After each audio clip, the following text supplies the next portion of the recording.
दोस्तों very good evening. आज मैं आपको सुनाना चाहूँगा कुछ ऐसे इंसानों की कहानी जिन्होंने अपने आप पर विश्वास किया और अपने सपनों को जी लिया। अपने सपनों को जीने के लिए उन्होंने अपने अंदर इस तरह विश्वास रखा कि उनको उड़ान भरने में देर नहीं लगी। हमें सिर्फ एक मोटिवेशन की ज़रूरत होती है ज़िंदगी में। कोई भी ऐसा इंसान जो आपको ज़िंदगी में मोटिवेट कर जाए तो आपकी ज़िंदगी खूबसूरत बन सकती है। आज बहुत सुंदर दिन है, भगवान का शुक्र अदा कीजिए। आज बहुत सुंदर दिन है, पर ये आपके हाथ में है कि आप इसको और सुंदर कैसे बना सकते हैं और आप इसको जी कैसे सकते हैं। मुश्किलें, परेशानियाँ और तकलीफ़ें और ज़िंदगी की धूप छाँव, दौड़ भाग, ये सब आता जाता रहेगा, पर आपको जीना आना चाहिए। और ऐसा इंसान हर किसी के ज़िंदगी में आता है जो आपको कभी ना कभी कोई ना कोई प्रेरणा दे जाता है।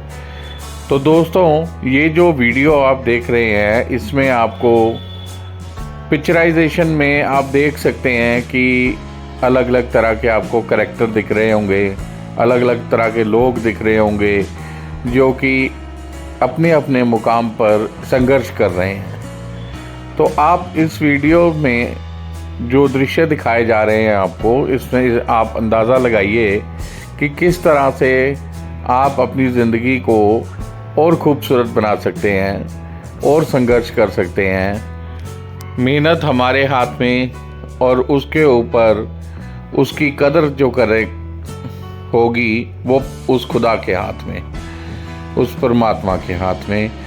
तो ऐसी तो बहुत सारी कहानी है दोस्तों, फिर भी मैं आपको इन सभी कहानियों में से जो कि ज़िंदगी की सच्ची कहानियां हैं, मैं आपको एक ऐसी अनोखी कहानी सुनाना चाहूँगा जो मैं पूरी उम्मीद करता हूँ कि आप उससे बहुत प्रभावित होंगे और आपको अपने सपनों को उड़ान भरने की चाह में और आप और तेज़ी लाएंगे। तो दोस्तों, बात है एक ऐसे इंसान की जो रेलवे स्टेशन पर भीख मांगता था, और लंदन का रेलवे स्टेशन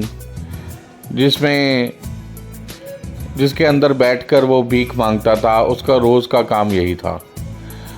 तो एक दिन उसने देखा कि एक बहुत अमीर आदमी जो सूट बूट पहना हुआ और हाथ में ब्रीफकेस उसने लिया हुआ था, वो उसकी तरफ आ रहा है। तो उसने सोचा क्यों ना मैं इससे भीख मांगूं। तो उसने उससे भीख मांगी और उसने उससे बोला कि मैं आपसे अनुरोध करता हूँ कि आप मुझे कुछ भीख दें ताकि मेरे कुछ अच्छे दिन निकल सकें। तो उस अमीर आदमी ने बोला कि आप मुझे क्या दे सकते हैं इसके बदले में अगर मैं आपको कुछ भीख दूँ। तो ये प्रश्न सुनकर वो भिखारी, जिसका नाम वामा है, वो चकित रह जाता है। Life changes for those who never stop और trying. वो इस सवाल से परेशान हो जाता है। एक दिन निकला, 2 दिन निकले, तीसरे दिन जब वो रेलवे स्टेशन के पास वाले बगीचे में बैठा था तो उसने देखा कि बहुत सुंदर फूल खिले हुए हैं। तो वो उन फूलों, उसके दिमाग में ये आया क्यों ना मैं इन फूलों को ही लोगों को दूं ताकि वो इन फूलों की खुशबू और सुंदरता से प्रभावित होकर मुझे कुछ पैसे दें। अभी भी वो भीख के बारे में ही सोच रहा था, ना कि व्यापार के बारे में, ना कि आगे बढ़ने के बारे में। पर उसकी ज़िंदगी कैसे बदलती है दोस्तों। वो वहाँ से कुछ फूल लेता है और लोगों को, रेलवे स्टेशन में आने जाने वाले लोगों को वो फूल देता है और वो उसके बदले में उसको कुछ पैसे देते हैं। हालांकि पहले तो वो यही समझता रहा कि लोग फूल सिर्फ उन फूलों की खुशबू और सुंदरता को देखकर उसको दे रहे हैं, पर बाद में उसको ये समझ आता है कि लोग फूल खरीद रहे हैं उससे। तो इसी तरह से उसने मेहनत You look जारी like you रखी need this more than I और do. फूलों को रोज़ बेचने का काम शुरू किया।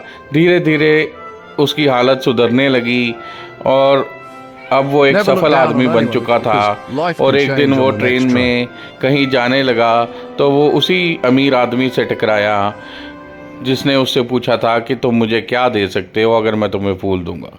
तो दोस्तों, अगर आपको कहानी पसंद आई हो तो प्लीज़ लाइक